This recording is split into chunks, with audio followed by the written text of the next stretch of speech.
আপনি পাপী, আমি অনেক বড় পাপী হতে পারি, কিন্তু আল্লাহ বলছেন বান্দা তুই আমার সাথে মুসলিম হয়ে সাক্ষাৎ কর, তার জীবনের সমস্ত পাপগুলোকে মাফ করে দেওয়া হবে। আল্লাহ বলছেন জান্নাত বানানো হয়েছে মুমিন মুসলিমদের জন্য। আমাদের মুসলিমদের জন্য এর চাইতে বড় মেসেজ, এর চাইতে বড় আল্লাহর এহসান বা আল্লাহর এলান আর কোনো কিছু হতে পারে না। আমরা সন্তুষ্ট আলহামদুলিল্লাহ। আমাদেরকে প্রতিনিয়ত বলতে হবে রাদিতু বিল্লাহি রাব্বান ওয়া বিল ইসলামি দীনান ওয়া বি মুহাম্মাদিন সাল্লাল্লাহু আলাইহি ওয়াসাল্লাম নবিয়্যা ওয়া রাসূলা।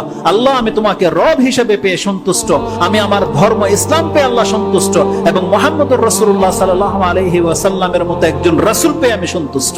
আপনাকে এটা প্রকাশ করতে হবে।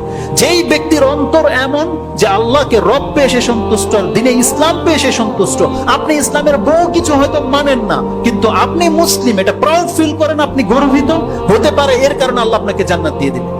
এই জন্য কখনো নিজের অবস্থানটাকে ইসলামের বিপরীতে আনা উচিত নয়। আপনি যত বড় ব্যক্তি হয়ে যান না কেন, আপনি যত পয়সাওয়ালা হয়ে যান না কেন, আপনি যত বড় নেতা হয়ে যান না কেন, আপনি শুধু আপনার জবানটাকে, আপনার হাতটাকে ইসলামের বিপক্ষে যাওয়া থেকে বাঁচিয়ে রাখেন।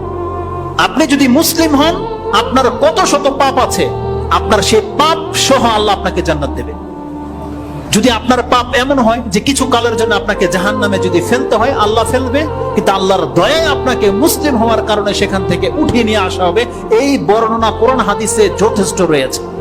আপনি কি জানেন আমি সালাত আদায় করি শুধু এই কথার ভিত্তিতে? আমার একটা লাইফ কেটেছিল, যেহেতু আমাদের ইসলামিক পরিবার না, আমি আম পাবলিক ছিলাম আপনাদের মতোই, কিন্তু আজকে আল্লাহ আমাকে মেম্বরে দাঁড় করিয়ে দিয়েছে। যদি ওই যোগ্যতা আমি রাখি না, আমার একটা সময় কেটেছে বেনামাজি অবস্থায়, কিন্তু সৌদি আরবে নেওয়ার পর আল্লাহ সুবহানাহু ওয়া তাআলা আমার অন্তরে সেটা গেঁথে দিয়েছে, বান্দা যে আমি পাপী হতে পারে, আমি পাপী, কিন্তু আমি মুসলিম হয়ে মরতে চাই। আর আমি যখন জেনেছি 5 ওয়াক্ত নামাজ পড়লেই মুসলিম, আর না হলে সে মুসলমান থাকে না, তখন আমি নিজের জন্য পছন্দ করেছি যে আমি পাপী হই, হয়তো আল্লাহ আমাকে মাফ করবে, কিন্তু আমাকে মুসলমান হয়ে মরতে হবে। ওই দিন থেকে আমি 5 ওয়াক্ত সালাত আদায় করি। আমার পাপ, আপনার পাপ আপন জায়গায় থাক, আপনি ছাড়তে পারতেছেন না, পাপ হয়ে যাচ্ছে, আপনি আল্লাহর কাছে তওবা করুন, আল্লাহ আপনাকে ক্ষমা করবে। কিন্তু দেখেন, নামাজবিহীন আপনার ঈমান কিন্তু থাকবে না, নামাজবিহীন আপনি মুসলমান থাকবেন না।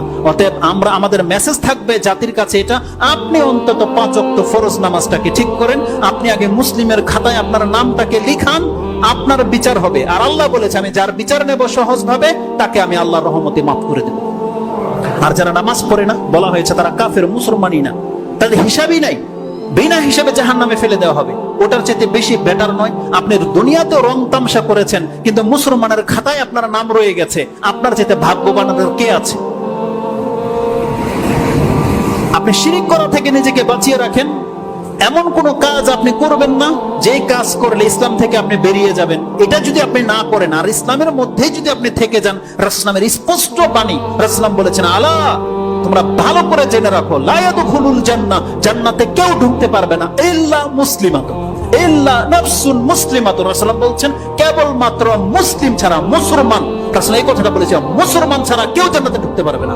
এটা কত বড় ইহসান! আমরা আল্লাহর কাছে দোয়া করি, আল্লাহ তুমি যেহেতু আমাদেরকে মুসলমান করে জন্ম দিয়েছো, আল্লাহ আমাদের মৃত্যুটা যেন ইসলামের উপরে হয়। আমিন ইয়া রাব্বাল আলামিন।